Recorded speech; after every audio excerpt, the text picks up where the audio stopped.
ចាមានបងប្អូនណាដូចខ្ញុំអត់ចូលចិត្តប្រើតែអីវ៉ាន់ល្អហើយបើគិតទៅអីវ៉ាន់ល្អមិនថ្លៃទេធូរថ្លៃចាដោយសារអីវ៉ាន់វាតម្លៃខុសគ្នាតិចតួចទេអាល្អនេះគឺយើងប្រើបានយូរឆ្នាំហើយសុវត្ថិភាពទៀតចាចក្រានអគ្គិសនីនេះប្រភេទប្រើអត់រើសឆ្នាំងបងប្អូនយើងប្រើមួយឆ្នាំងអីក៏បានដែរហើយក្រាស់មាំធន់ចំពោះកញ្ចក់សេរ៉ាមិចបងប្អូនសេរ៉ាមិចក្រាស់មាំរឹងប្រើមិនប្រេះមិនបែកទេបងប្អូនធន់ល្អខ្ញុំប្រើខ្លួនឯងយូរហើយbrand Daichi ក្រុមហ៊ុនជប៉ុនណាបងប្អូនចាហើយសំខាន់ណាមានធានាលើការជួសជុលរយៈពេល1ឆ្នាំទៀតបើសិនជាបងប្អូនប្រើទៅមានបញ្ហាអីប៉ុន្តែខ្ញុំប្រើយូរហើយដែរមានបញ្ហាអីចាវីដេអូនេះបងប្អូនលក់ promotion ណា promotion ខ្លាំងសម្បើមែនទែនគួរជឿបងប្អូនអ្នកទិញចក្រានអគ្គិសនីមួយតម្លៃ45ម៉ាស៊ីនកាន់សាច់ Maxonic នេះក្រុមហ៊ុនជប៉ុនដែរបងប្អូនល្អខ្លាំងកបិតមុតហើយ motor spon ប្រើធន់ណាបងប្អូនម៉ាស៊ីនកាន់សាច់នេះក៏អ្នកលក់ប្រើខ្លួនឯងដែរម៉ាស៊ីននេះយើងអាចកាន់សាច់កាន់ខ្ទឹមកាន់ម្ទេសចាពិសេសលើនេះទៀតហ្នឹងគឺយើងអាចកាន់សាច់ធ្វើប្រហិតញ៉ាំបានថ្ងៃណាយើងចង់ញ៉ាំប្រហិតអីយើងកាន់ធ្វើខ្លួនឯងយើងអាចកាន់បាន4ខាំទៅ8ខាំបងប្អូនហើយម៉ាស៊ីនកាន់សាច់ Maxonic នេះក៏មានការធានាលើការជួសជុលរយៈពេល1ឆ្នាំជូនដែរបងប្អូនចាបងប្អូនអញ្ចឹងម៉ាស៊ីនកាន់សាច់ Maxonic នេះຂະຫນាត1លីត្រ8ប្រភេទកែវថ្មហើយក្បាល motor spon មានប្រព័ន្ធការពារមិនឲ្យឆេះចាតម្លៃ$25ចាឥឡូវបងប្អូនចាំស្ដាប់ឲ្យច្បាស់ណាមាន promotion ថែមបងប្អូនដែលមានទេបងប្អូនអើយបងប្អូនទិញចក្រានអគ្គិសនីមួយតម្លៃ$45ហើយបងប្អូនទិញម៉ាស៊ីនកាន់សាច់មួយតម្លៃ$25ថែមកំសៀវដាំទឹកមួយហើយនឹងថែមឆ្នាំងស៊ុបនេះមួយណាបងប្អូនចាទិញតែ2បាន14បងប្អូនហើយជាពិសេសទៀតនោះគឺ free សេវាដឹកជូនទៀតចាអញ្ចឹងបើសិនជាបងប្អូនចង់ប្រើអីវ៉ាន់ល្អផ្ដោតលើគុណភាពហើយមានការធានាត្រឹមត្រូវច្បាស់លាស់បងប្អូនឆាតចូល page ទិញឬក៏ឆាតទិញតាមលេខ Telegram ខាងលើហើយឬក៏សួរព័ត៌មានបន្ថែមទៀតបាន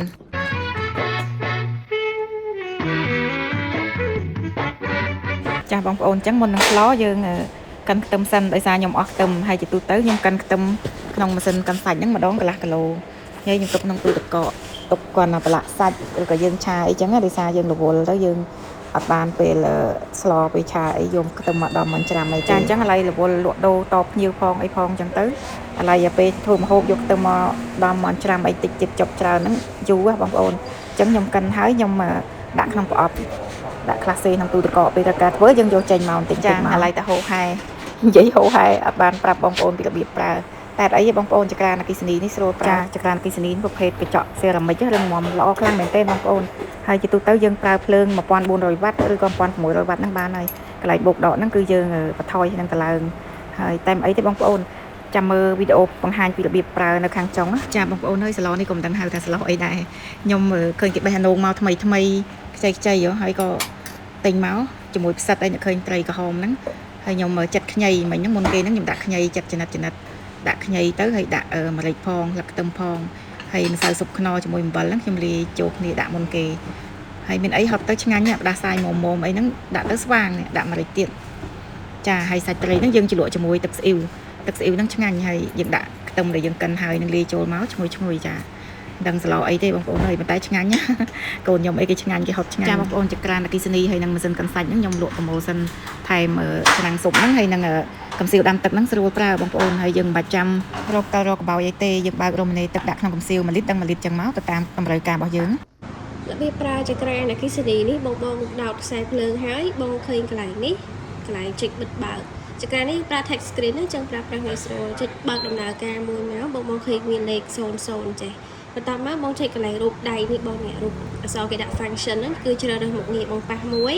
គឺវាលោតមកកន្លែងនេះស្រាប់ហ្មង hotpot បាទនេះហើយយើងធ្វើស៊ុបហ្នឹងណាបង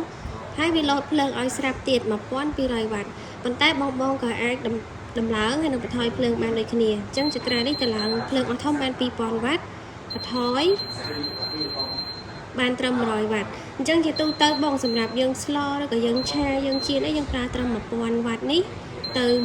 1600វ៉ាត់អីហ្នឹងប៉ុណ្ណឹងគឺល្មមហ្មងតែបងបញ្ញាប់ខ្លាំងបងអាចតម្លើងសិនហើយចាំបន្ថយមកវិញបាន